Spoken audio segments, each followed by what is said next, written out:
Let me read a letter there by Gruen.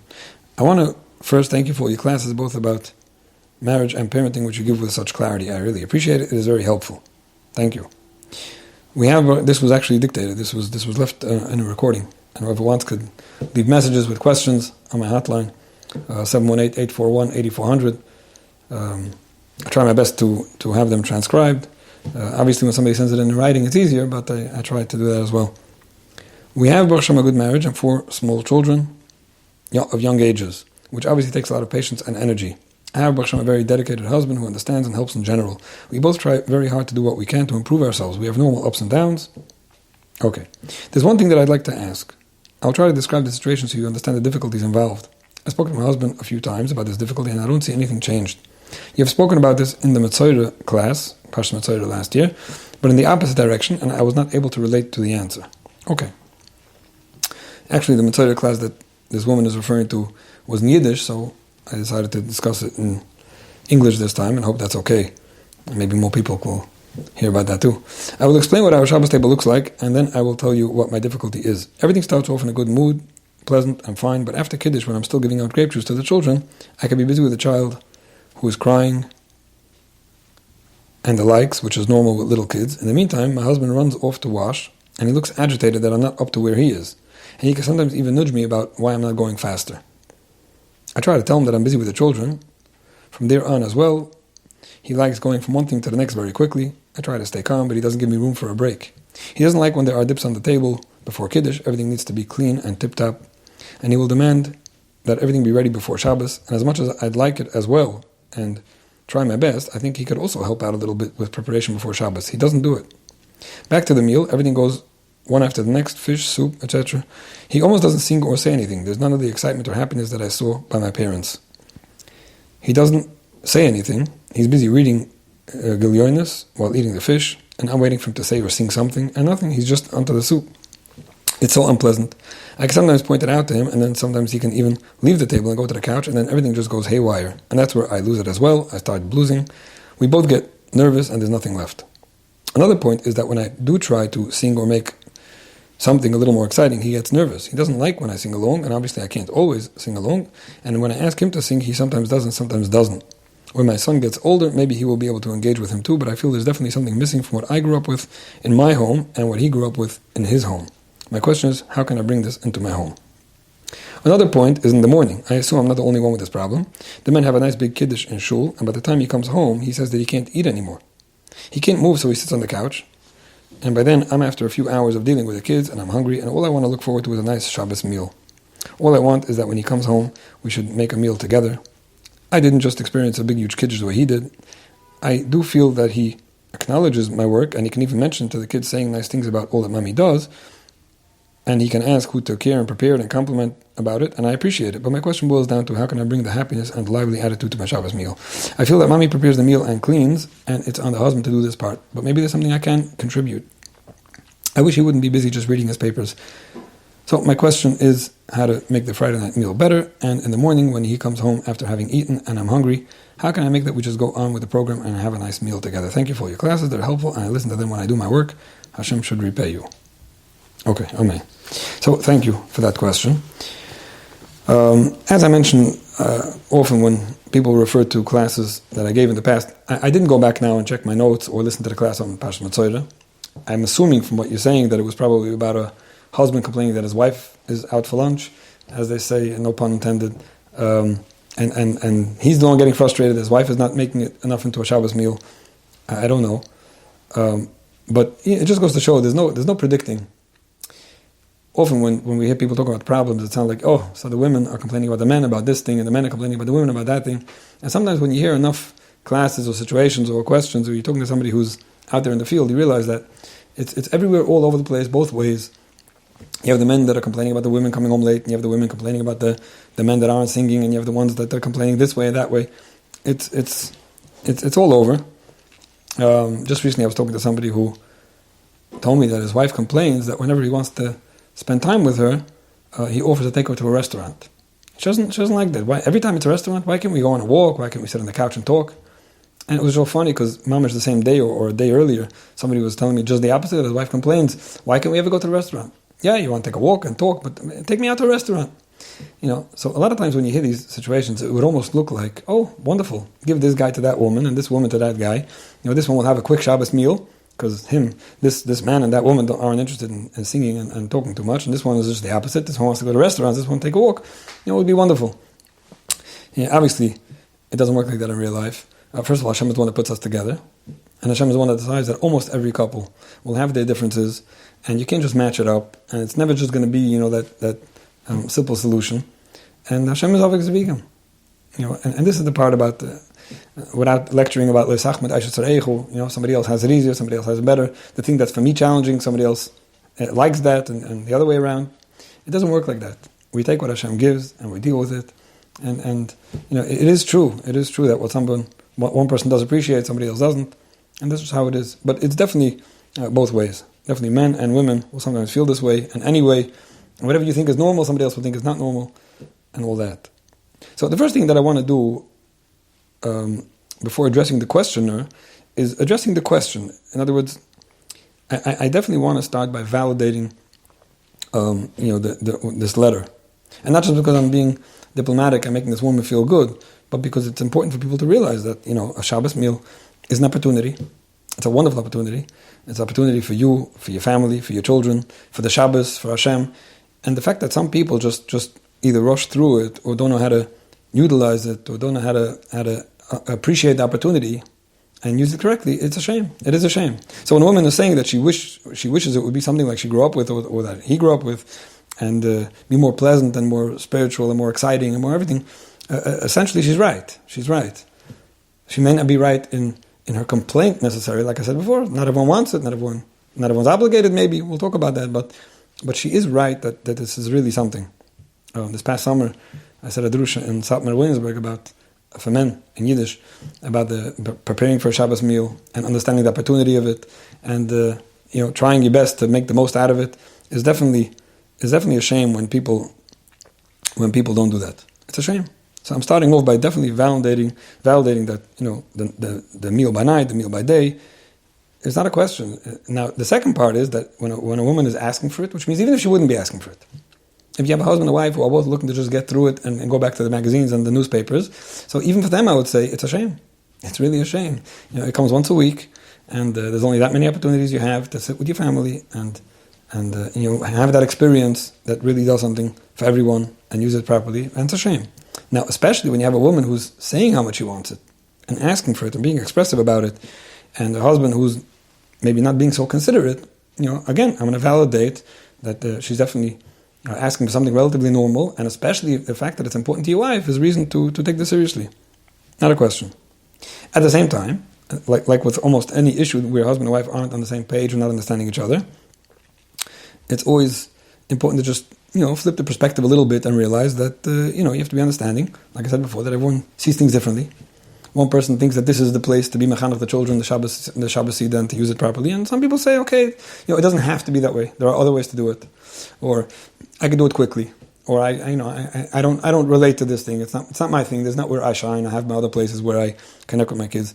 And yeah, sometimes you just have to be understanding of the fact that not everyone shares the same feelings about something. It's true. Which means as much as I could think, and you could think, and we could all think, that this is the place to do it, somebody else thinks he doesn't have to, and he doesn't have to. Doesn't say he has to. He didn't sign in the exhibit that he's going to make a long Shabbos meal. He's coming to the table, he's doing his thing, he's making kiddush. It's important to get up, to just understand the different sides of taking into consideration that even when something is correct and good and appropriate, okay, it still doesn't have to happen. I must have mentioned this in the past when talking about Pesach and the Seudah. I was talking to a young man, Talmid Chochem, Rabbi Seudah, and he told me that his father had a store that was very busy before Pesach, the season, Erev Pesach season, and he was working the week before Pesach, long hours, and the day before, like Erev Pesach, was just, let's make believe it was a pizza store. It's a good example of a store that's down till Erev Pesach, very busy. Okay, at least the pizza store closes in the morning already, but this store was going, till mamash before the Zman. He said his father would come home, and the first Seder was literally hearing his father snoring. Mamash. He would come to the Pesach Seder, so worn out and so tired, he would say Kaddish, and after one cup of wine, he was done. He would go through the Haguda, and he would try his best, but it was mamish. The second Seudah was already much better than the first. So, I mentioned this in the past, and one of the things that he was telling me was that as much as we all want to utilize the Pesach Seudah and have the experience and do it right, and there's so much to do, and nobody should ever make believe that just come, you make a Seudah. No. The Seudah experience is everything. And still, if for whatever reason it can't happen, it's okay. Nothing's going to happen because of it. That father happens to have a wonderful, exceptional family of children who are all Eilech Yid, Nira Shemaim, Abitza Torah, and that father as well is Eilech Yid, and they all look up to him. And he was sharing it with me as if to say, sometimes we put too much emphasis on something, making it sound like if you don't have that, then you're doomed. And no, my father wasn't doomed. For all the years, I remember him sleeping by the Seudah, and everything turned out right. Now, again, I hope the point is clear. I'm not taking out of context. What I was, thinking about when I was hearing that story was, it's one thing when somebody says, about the chinuch habunim. Okay, so father's very tired and he's not there for his children. Some parents are working overseas or whatever. Everyone has their own situation where they're not as available to be mechanech their children. But the fact that the mother was able to stand there on the side and watch her husband sleep and not berate him for it. And I would assume that didn't sound like that was part of the story, with the mother in the background screaming, "What's with you? It's Pesach by night, and how are you doing this?" That's also something. Which means it took the Chachmas Nushim Bansa Baisa to not turn that into a disaster. I can just imagine what would have happened if you had a mother coming every few minutes and nudging him and saying, "It's Pesach by night. What are you doing? You should get up, stand, take a coffee. I don't know, do something that's not normal. You're damaging the kids. You're breaking them. They're all going to go over the derech." These are things I hear people repeat to me all the time, that the wife is busy saying in the background. And, that's probably more damaging than somebody snoring. You should know this. So he was saying it. I'm just saying again, this Magachir was repeating it to me as if, okay, so for chinuch it didn't damage anyone, but to respect a woman who's able to watch that happen and say, okay, it's not the Pesach Seudah I wanted. It's not terrible. I'm going to be respectful to my husband, because at the end of the day, that's as important for the chinuch habunim. That takes a lot of chachma and chachmas nushim, bansa baisa. There's a phrase from the Havas Yisroel. I repeated it recently in the Shir for Buchrim that I say every week. A lot of times Buchrim have these questions of, am I learning enough? Should I be learning more? What's called good davening? What's the way to daven well? A lot of these questions, it reminds me of a phrase that Havas Yisroel once said, that a chussid is somebody who always knows that a lot is not too much, and a little is not too little. It's not too little. You have a lot of something, okay, it's great, but it's never too much, and a little is not too little. And his point was, the Chavos Lobos talks about the Indian Vashtavis. It's always good. It's never too much, it's never too little. Whatever it is good. When it comes to certain things, in Rochnius, when somebody's asking about his davening, for example, I don't know if my davening is good. Should I be davening better? Should I not be davening better? The answer is, it's never too much, and there's always more to go, and it's never too little.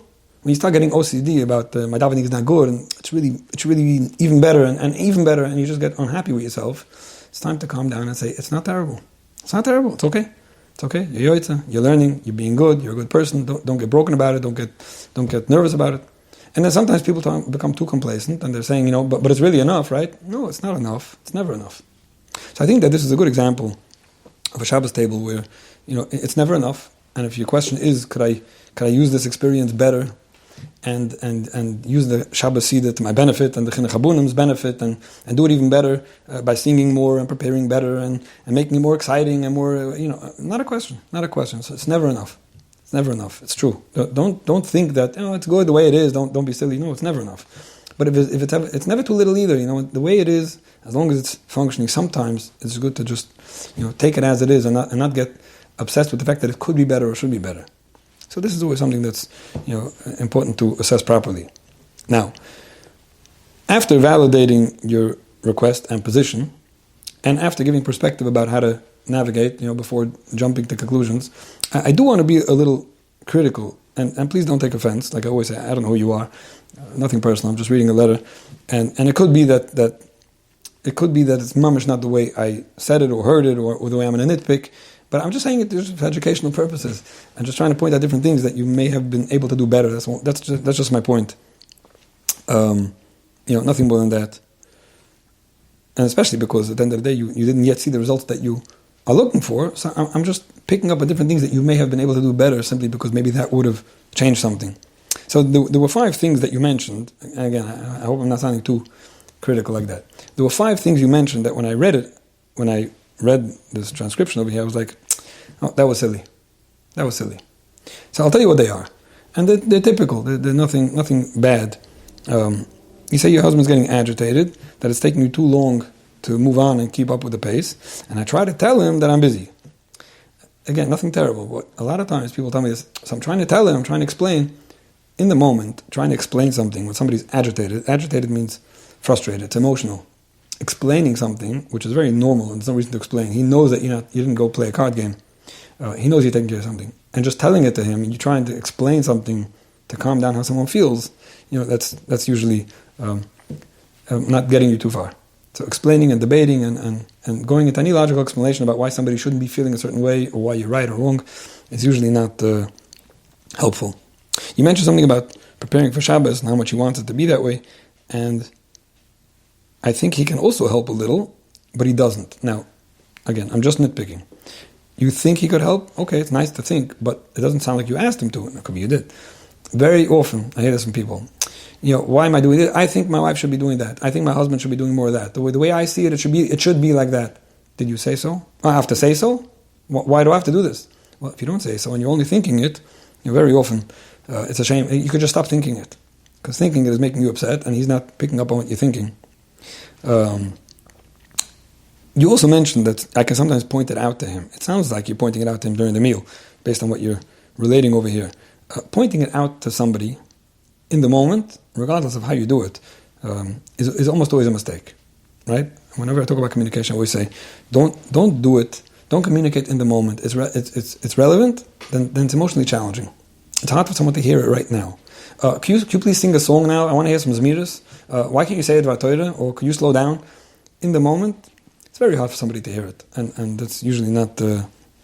There's another thing that you write over here. And again, it's just in your head and your heart, and it's all fine and normal. I'm just mentioning it. The idea that you compared what's going on in your house to what's going on in your parents' house and even his parents' house. Comparisons are always dangerous. And I don't know if he thinks that you're comparing him or even just in your own mind you're comparing him, but comparing anything to anyone is almost not good. It's almost never good. You deal with something, you have something, you make the best of it. The fact that it's not yet or doesn't look like something else, the fact that you're comparing something already is working against you. And this happens when we compare children one to another, or we compare what goes on in our home, our marriage to a different marriage, or our meals to what we saw by our parents. Those comparisons are very often bound to cause resentment. It's not easy. It's not easy to grow up with something and not compare it in your mind, but it's just something to remember that as long as you're trying to compare it, very often it's going to work against you. And the last thing that I'll just mention is that when he goes to the couch and things go haywire and you start bluesing. Now, I know that it's not easy to control yourself. I'm just mentioning it. Sometimes somebody walks around bluesing. I don't know what it is that you're describing over here. I didn't see a picture of it. But there are people that know how to go around sulking for a long time with their face down and being upset and not communicating and turning it into something that it shouldn't have become. And it's because they were offended. They're hurt. They're hurt, They're definitely entitled to be hurt. And it's how you deal with the hurt and what lingers and the attitude and everything else that's usually not helpful. So, after being so critical, again, nothing personal, I'm just pointing out how we all make these mistakes, and these are mistakes. These are all mistakes. The fact that your husband could be very wrong about how he's running a meal or how little he cares about something that's important to you, it just doesn't justify when you make these mistakes. It doesn't help you, I should say. It doesn't help these mistakes be effective. What I will say is that I think you're definitely entitled to express your needs and to be open with yourself, open and honest with yourself. Don't deny it to yourself and make believe, no, you know what, I won't care. I love when people say that. So I won't care. Should I not care? You should not care. First of all, I don't know if you should not care. I think it's a wonderful thing to care about. But I don't know if you could not care. I don't know what it means. I don't care. If you care, you care. I'm going to get myself to not care. I don't think it's so reasonable and realistic. I think you definitely deserve for somebody to understand you and take you seriously. To expect that it happens on its own, obviously, is a mistake.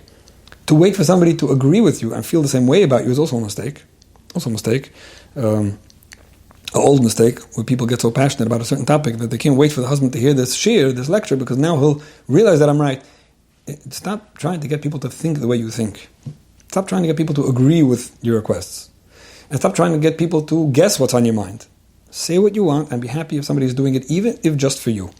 Now, it's probably, subconsciously, I'm sure your husband will also I'm sure as time goes on, he'll also appreciate a nice Shabbos meal. I'm not even questioning that. But don't get stuck on getting him to understand it or talking about it. That's, So I think the old rules of communication, which I don't know, I feel like a broken tape recorder, but it might be helpful each time to just say it again.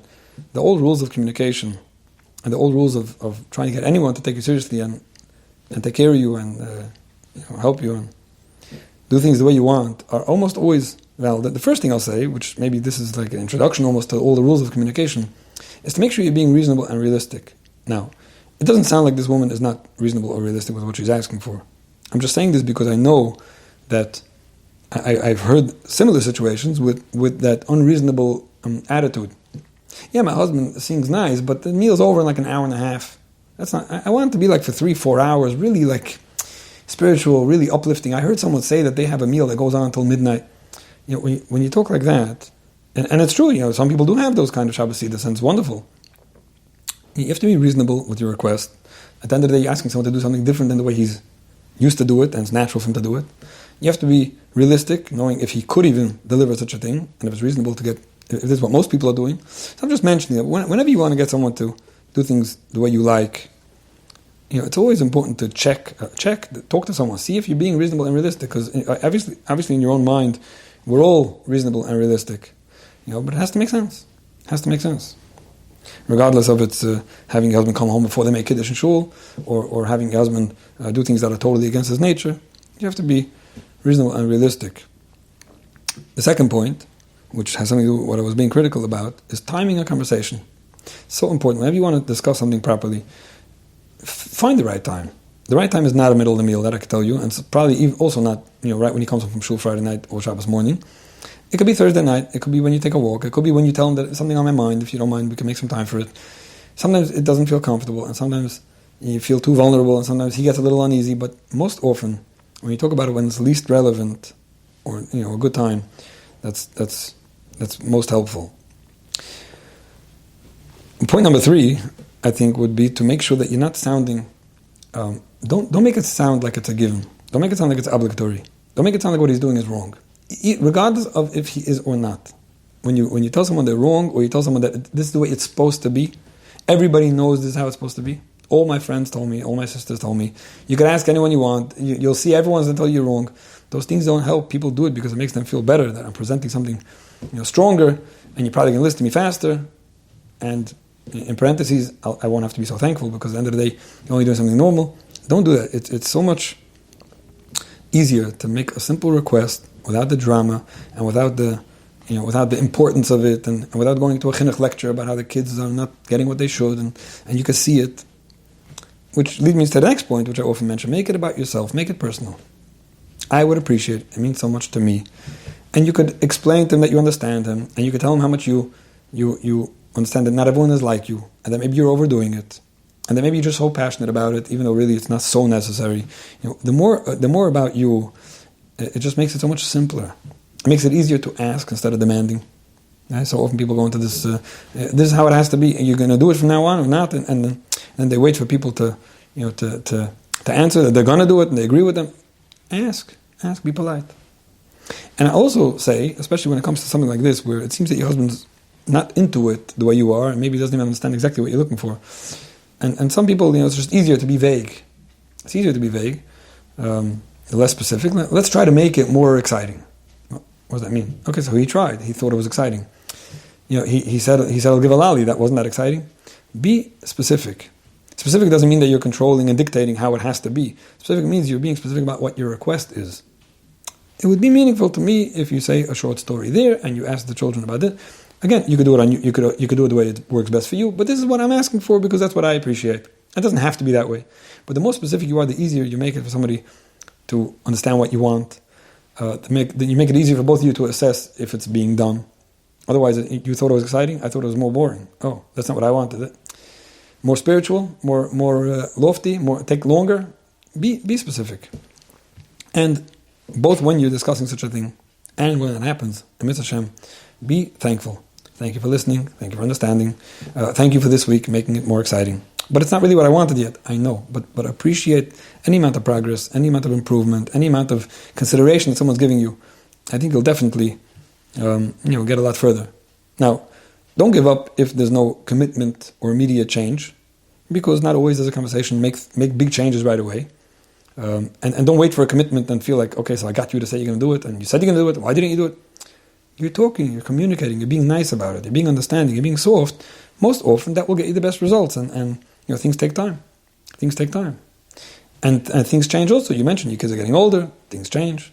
That's also something that sometimes you have to be patient, and as children get older, it does become a little more exciting. Your husband might feel he has who to talk to. Maybe he has a problem interacting with small children who don't understand much of what he's saying or what he's reading about. So I think that's also something to think about. So I'm mainly addressing the first part about making the Shabbos meal more exciting, let's say.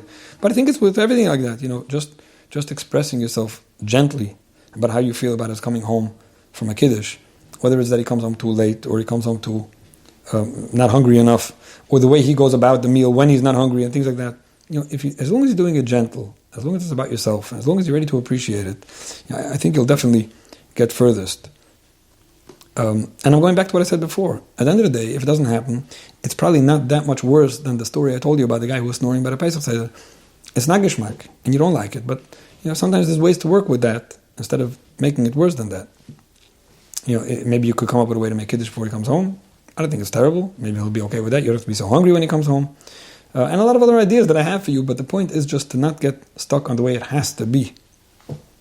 And, of course, the points that I always try to bring out when we finish discussing such a topic is don't make it personal.